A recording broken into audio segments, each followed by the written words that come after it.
Assalamualaikum warahmatullahi wabarakatuh. Perkenalkan, nama saya Dera Intan Anggraini dengan NIM 1062300021. Prodi Hukum Tata Negara kelas 3A.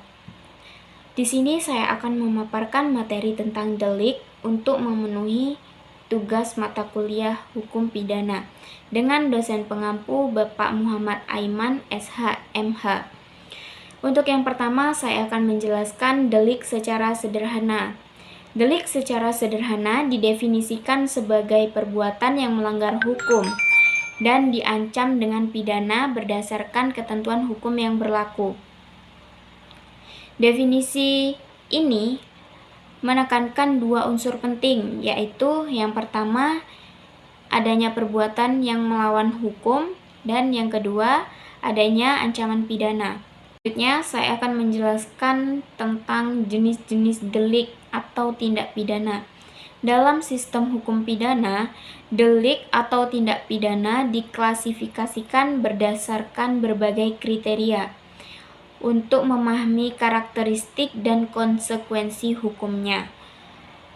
Ada beberapa jenis tindak pidana yang umum dijumpai, yaitu yang pertama berdasarkan unsur kejahatannya, yang kedua berdasarkan cara pelaksanaannya, yang ketiga berdasarkan fokus perumusan, yang keempat berdasarkan jumlah perbuatan, yang kelima berdasarkan waktu pelaksanaan, yang keenam berdasarkan kompleksitas, yang ketujuh berdasarkan tingkat keparahan, dan yang kedelapan berdasarkan motif, yang kesembilan berdasarkan pelaku, yang kesepuluh berdasarkan mekanisme penuntutan, yang ke-11 atau yang terakhir berdasarkan kualitas pelaku. Saya akan menjelaskan tentang Saya akan menjelaskan yang pertama terlebih dahulu berdasarkan unsur kejahatan, yaitu dibagi menjadi dua, yaitu delik dolus atau sengaja. Delik dolus merupakan perbuatan yang dilakukan dengan sengaja dengan niat dan kesadaran penuh untuk melanggar hukum. Contohnya, Pasal 338 KUHP dengan sengaja menyebabkan kematian orang lain. Yang kedua, ada delik culpa atau kelalaian. Delik culpa adalah perbuatan yang dilakukan dengan kelalaian atau ketidakhati-hatian atau kelalaian yang mengakibatkan kerugian atau pelanggaran hukum. Contohnya yaitu Pasal 359 KUHP dengan dipidananya orang yang menyebabkan matinya orang lain karena kelalaiannya. Selanjutnya, yang kedua itu berdasarkan cara pelaksanaannya. Dibagi menjadi tiga, yaitu delik komisionis atau berbuat. Delik komisionis adalah delik yang terjadi karena seseorang melakukan suatu perbuatan yang dilarang oleh hukum pidana. Contohnya, Pasal 362 KUHP tentang pencurian. Yang kedua, ada delik omisionis atau tidak berbuat. Delik omisionis adalah delik yang terjadi karena seseorang lalai atau tidak melakukan sesuatu kewajiban yang seharusnya dilakukannya, sehingga mengakibatkan pelanggaran hukum. Contohnya, dalam Pasal 164 KUHP mengetahui ada permufakatan jahat untuk melakukan kejahatan, tetapi tidak segera melaporkan ke pihak berwenang. Yang ketiga, ada delik komisionis per omisionis. Delik ini merupakan kombinasi dari delik komisionis dan omisionis, di mana seseorang melakukan perbuatan yang dilarang dan juga lalai dalam melakukan kewajiban. Contohnya, seorang ibu yang menghilangkan nyawa anaknya dengan cara tidak memberi makan atau melakukan kelalaian dan tidak mencari pertolongan, tidak melakukan kewajibannya. Selanjutnya, yang ketiga, berdasarkan fokus perumusan. Dibagi menjadi dua, yaitu yang pertama delik material.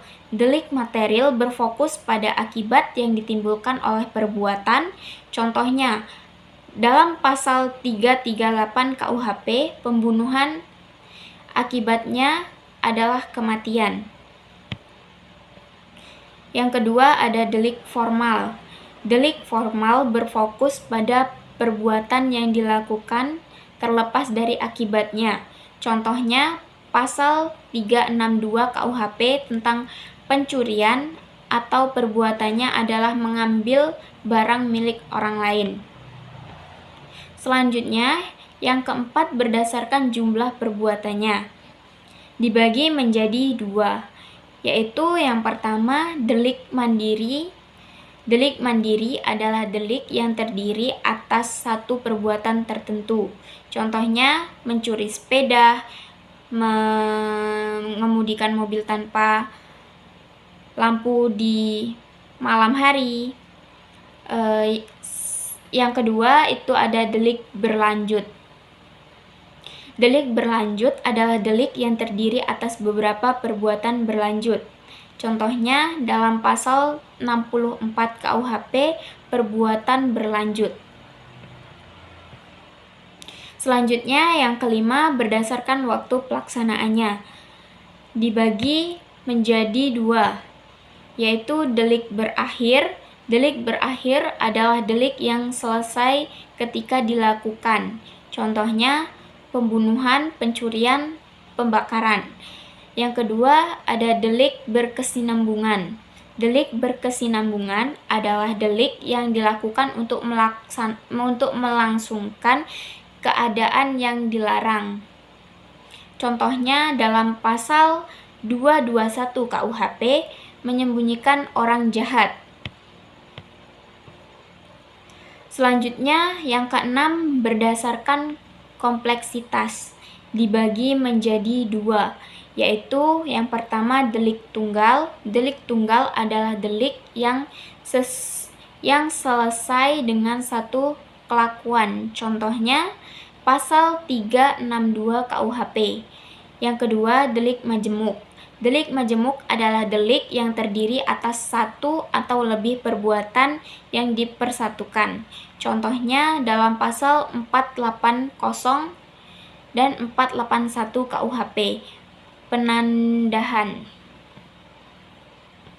Selanjutnya yang ketujuh, berdasarkan tingkat keparahan. Dibagi menjadi tiga, yaitu delik biasa. Delik biasa adalah delik yang bukan delik pengaduan dan penuntutannya tidak perlu adanya pengaduan. Contohnya pasal 362 KUHP dan pasal 338 KUHP. Yang kedua, delik yang mempunyai bentuk pokok disertai unsur yang memberatkan. Delik ini merupakan delik biasa yang disertai dengan unsur pemberatan sehingga hukumannya lebih berat. Contohnya dalam pasal 362 KUHP, pencurian biasa. Yang ketiga, delik yang mempunyai bentuk pokok disertai unsur yang meringankan. Delik ini merupakan delik biasa yang disertai dengan unsur yang meringankan sehingga hukumannya lebih ringan. Contohnya dalam pasal 341 KUHP, pembunuhan karena alasan tertentu atau lebih ringan daripada pasal 342 KUHP. Yang kedelapan, berdasarkan motif, dibagi menjadi tiga, yaitu delik politik, delik ekonomi, delik ideologis. Yang kesembilan, berdasarkan pelaku. Dibagi menjadi dua, yaitu delik perorangan dan delik kelompok. Yang ke-10 berdasarkan mekanisme penuntutan. Dibagi menjadi yaitu delik aduan. Delik aduan adalah delik yang penuntutannya hanya dapat dilakukan jika adanya pengaduan dari korban. Contohnya, penghinaan dalam pasal 319 KUHP. Yang kedua, delik aduan relatif. Delik aduan relatif adalah delik yang penuntutannya hanya dapat dilakukan oleh orang tertentu. Contohnya pencurian, pasal 367 KUHP. Yang ke-11 atau yang terakhir, berdasarkan kualitas. Selanjutnya, saya akan menjelaskan tentang peran delik dalam masyarakat. Ada beberapa peran penting delik dalam masyarakat, di antaranya yaitu yang pertama, rasa ketidakamanan. Kejahatan jalanan, pencurian, perampokan, dan kekerasan lainnya menimbulkan rasa tidak aman yang dapat membatasi aktivitas sehari-hari masyarakat, bahkan sehingga mempengaruhi kesehatan mental mereka. Ketidakpercayaan terhadap lingkungan sekitar dan sistem penegakan hukum juga dapat muncul sebagai konsekuensi dari tingginya angka kriminalitas. Hal ini dapat menyebabkan isolasi sosial dan penurunan kualitas hidup secara keseluruhan. Yang kedua, ada gangguan kualitas hidup. Korban tindak pidana seringkali mengalami gangguan kualitas hidup yang signifikan. Dampaknya dapat berupa trauma fisik dan psikologis jangka panjang. Luka fisik mungkin memerlukan perawatan medis yang intensif dan proses pemulihan yang lama. Trauma psikologis dapat memicu berbagai masalah kesehatan mental seperti kecemasan, depresi, gangguan stres pancatrauma, dan bahkan keinginan untuk bunuh diri. Kejahatan juga dapat mengganggu peran sosial korban seperti kesulitan dalam bekerja, berinteraksi sosial, mengasuh anak, atau menjalani hubungan intim. Proses hukum yang panjang dapat melelahkan, juga dapat menambah beban psikologis korban. Yang ketiga, ada ancaman keadilan sosial. Tindak pidana, terutama korupsi, secara langsung mengancam keadilan sosial. Korupsi menggerogoti fondasi keadilan dengan menciptakan ketidaksetaraan dalam akses terhadap layanan publik. Masyarakat miskin dan rentan menjadi korban utama karena mereka memiliki akses yang lebih terbatas terhadap sumber daya dan keadilan. Sementara itu, para pelaku korupsi yang seringkali berasal dari kalangan elit memiliki keuntungan dan keistimewaan yang tidak adil. Hal ini memperparah kesenjangan sosial dan ekonomi serta mengikis kepercayaan masyarakat terhadap pemerintah dan lembaga negara.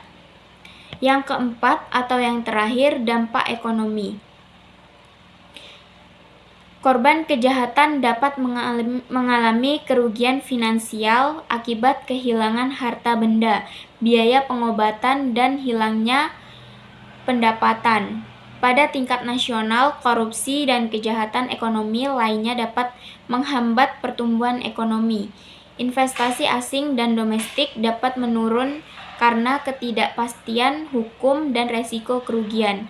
Kesejahteraan ekonomi juga dapat menyebabkan penurunan pendapatan negara, peningkatan kemiskinan, dan peningkatan ketimpangan pendapatan.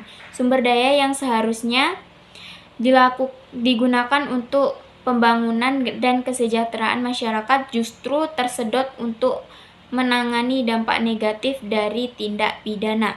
Sekian penjelasan atau pemaparan materi dari saya mengenai delik. Apabila ada kesalahan kata atau kesalahan dalam penjelasan, saya mohon maaf. Saya akhiri. Wassalamualaikum warahmatullahi wabarakatuh.